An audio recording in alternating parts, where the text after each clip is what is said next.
Shalom and welcome back to Zalom Elohim Ministries. Today's video is talking about the festival of Hanukkah, which is coming up actually tomorrow at sundown. Hanukkah, the holiday, celebrates the miracle of the rededication of the temple after the desecration by Antiochus Epiphanes. Antiochus Epiphanes was a Greek, I guess you could say, emperor, and he persecuted the Jewish people. And he believed that the Greek culture was superior, as well as the worship of idols. And so he tried to force everyone in his kingdom, Jew or Gentile, to worship the Greek gods, which of course are in direct opposition to the worship of Hashem and the true worship of the God of Israel. And so he tried to force the Jewish people of his day, and he lived a couple hundred years approximately prior to Messiah Yeshua. He tried to force the people of his day to follow the ways of the Greeks, the ways of idolatry. And so he persecuted the Jewish people, tried to prevent them from studying the Torah or worshiping Hashem, and he desecrated the temple in Jerusalem, a desecration of which happened 3.5 years. Actually put a statue of Zeus inside the temple of Jerusalem, which of course is the chief of the Greek gods. And so this desecration of the temple, this persecution of the Jewish people, lasted for 3.5 years. And then at the end of 3.5 years, there was a righteous man named Judas Maccabeus, and he was a priest, and he'd had enough. And he and his sons led a revolt against a mighty kingdom of that day. This was not expected. In the natural world, it was not expected that they would win, but they did, because they had something on their side greater than the natural world. They had Hashem. They had the God of Israel. And they were able to beat the Greeks who had persecuted the Jewish people and to cleanse the temple of the idolatry. And what happened then, of course, is that there wasn't enough sanctified oil for the menorah. The menorah is a 7-stemmed candelabra in the temple. And every day it was to be have the wicks trimmed, and it was to be lit by a priest, a Kohen. And so this happened on a daily basis. But they only had enough oil for one day. And before they could make any more oil, they needed to keep the temple going. So instead of waiting to get the oil, they said it's important we just start the lights anyway, and that's what they did. And by a miracle, for 7 days, because of their faithfulness, the light in the temple continued to burn, despite the fact they only had oil for one day. And actually, the name of the man who led this revolt is Judas, which is a Greek version of the name. In Hebrew, it would be Yehuda. It's a derivative of Yehuda, which, of course, is where the word Jews comes from, and that means praised. As I've mentioned many times before, this is symbolic of the end times, when Messiah, the praised one,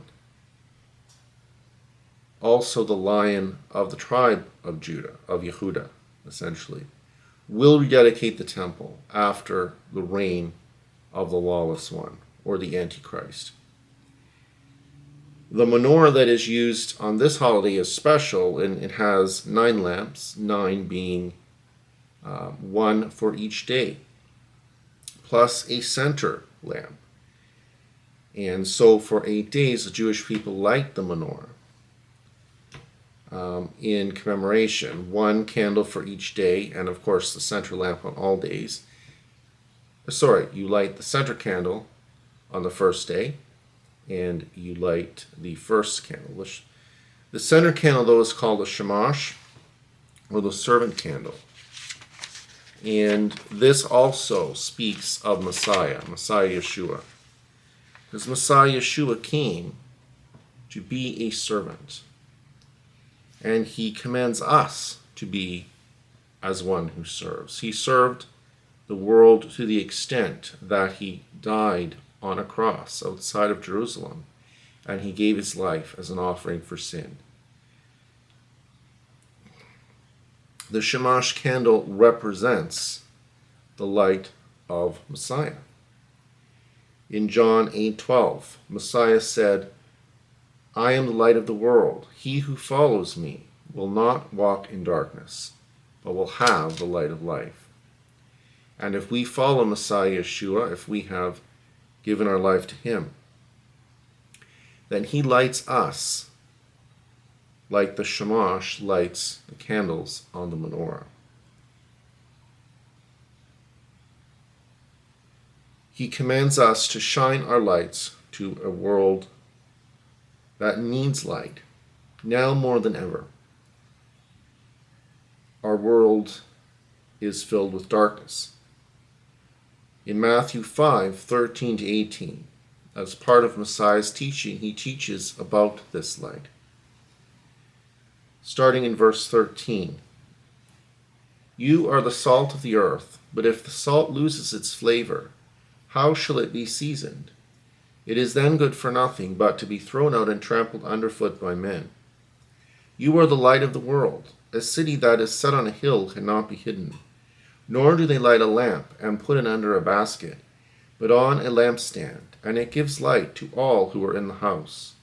Let your light so shine before men that they may see your good works and glorify your Father in heaven. Do not think that I come to destroy the law or the prophets. I did not come to destroy, but to fulfill. For assuredly I say to you, till heaven and earth pass away, one jot or one tittle will by no means pass from the law, till all is fulfilled. Whoever therefore breaks one of the least of these commandments and teaches men so, shall be called least in the kingdom of heaven. But whoever does and teaches them shall be called great in the kingdom of heaven." And so in Matthew 5:13-18, Messiah tells us, his followers, to also be a light. Not to put our light under a bushel, but to shine our light to others. On the occasion of Hanukkah, rabbis will be teaching people to put their light, the light of their menorah, in a public place, so that others may see the light and may rejoice in the miracle. But it isn't just about putting a physical light in a prominent place so people can see it. That is good. That's a symbol of what we should do. But it's also about the light of your life. You see, the light of the Shamash represents the Torah. It represents godliness. Messiah is the living embodiment of that Torah. He is the living word that came down from heaven. And if we are to be followers of Messiah, we are to show the light of the Torah to others. And so, this is not going to be a long message, but I just want to encourage you. This Hanukkah, I know some, if Christians are watching this, maybe celebrating Christmas and also thinking about the light of the world, Messiah Yeshua, coming to be with us and to minister into a world that needs it. But I would encourage you during this season to think about how you can show your light to others around you and how you can fulfill Messiah's commission to be a light to the world. Let us not just have a Hanukkah lamp physically in a prominent place, but let us have the light of our lives shining the light of Messiah to those around us. May you and your loved ones experience the light of Messiah this Hanukkah season.